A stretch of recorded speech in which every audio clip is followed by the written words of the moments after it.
इतनी सुंदर hair style कि अगर कोई देखे तो देखता ही रह जाए। जी हाँ, आज मेरे बालों में बनने वाली है एक ऐसी हेयर स्टाइल जिसे मैं पक्का बता रही हूँ, आप कम से कम 2-3 बार तो रिवर्स करके देखने वाले हो। स्टार्टिंग में मेरा थोड़ा मुंह बना हुआ था क्योंकि मेरे बाल खिंच रहे थे और मुझे वो फीलिंग बिल्कुल भी पसंद नहीं है। फिर इन्होंने सामने से मेरे बालों में एक ब्रेड बनानी चालू की जो इतनी ज्यादा सुंदर थी और बहुत डिफिकल्ट भी थी। ऑफकोर्स इन्हें बहुत ज्यादा टाइम लगा, पर आप देख सकते हो कितना प्रोफेशनली ये मेरे बालों को हैंडल कर रहे हैं। जब भी हेयर स्टाइल बन रही थी तो मुझे कोई आइडिया नहीं था कि ये क्या कर रहे हैं, पर अब जब मैं वीडियो देख रही हूँ तो सच में मेरे तो होश ही उड़ गए हैं कि इन्होंने इतना सुंदर मेरे बालों को आगे से बनाया। मुझे इस हेयर स्टाइल को पूरे दिन कैरी करना है तो हेयर स्प्रे लगाना तो जरूरी है। वैसे यूजुअली मैं अपने बालों में हेयर स्प्रे बिल्कुल भी नहीं डालती। मैंने बस इन्हें बोला था कि मेरे बाल ना मैनेजेबल होने चाहिए, मतलब जूड़ा आप बना दो पर वो जूड़ा इतना सुंदर होना चाहिए कि जो भी मेरे बालों की तरफ देखे उनकी नजर ही ना हटे। और मुझे लगता है इन्हें मेरी बात बिल्कुल समझ आ गई। इन्होंने एक नॉर्मल जूड़े को इतना सुंदर बना दिया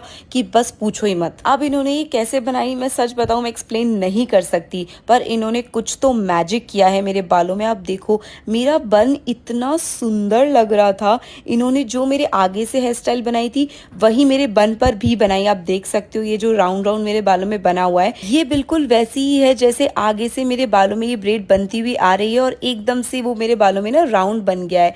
इतना सुंदर, मतलब मेरे पास तो वर्ड्स ही नहीं है इसे एक्सप्लेन करने के लिए। हमेशा ऐसा होता है कि इन हेयर स्टाइल्स में बहुत सारी पिन्स लगती हैं और मेरी हेयर स्टाइल में भी लगी थी, पर इन्होंने इतने प्यारे तरीके से उसे मेरे बालों में लगाया कि मुझे पता भी नहीं चला कि इतनी सारी पिन्स लग रही हैं। और उसके बाद इन्होंने मुझे मेरी ज्वेलरी भी पहनाई। इनफैक्ट इन्होंने मेरे हर छोटी छोटी चीज में मेरी हेल्प की। कानों के इयररिंग्स पहनाने से लेकर पूरा मेरा दुपट्टा इन्होंने सेट किया।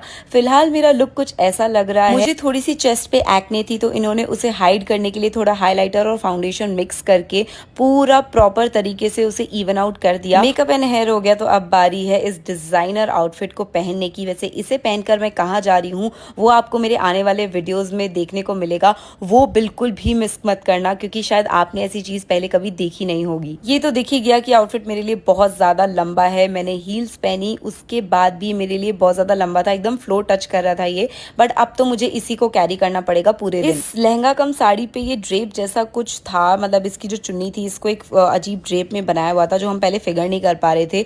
लेकिन ये जो मेरे हेयर स्टाइलिस्ट थे इन्होंने मेरी हेल्प की एंड इन्होंने ही इसको प्रॉपर तरीके से मेरी पूरी बॉडी पर फिट किया। क्योंकि इसका जो ब्लाउज था वो मुझे काफी ढीला था तो इन्होंने जगह जगह पिन्स लगाकर उसे इतना अच्छे से मतलब इंटैक्ट कर दिया कि अगर मैं शायद इसमें नाचू ना तो भी ये नहीं खुलेगा।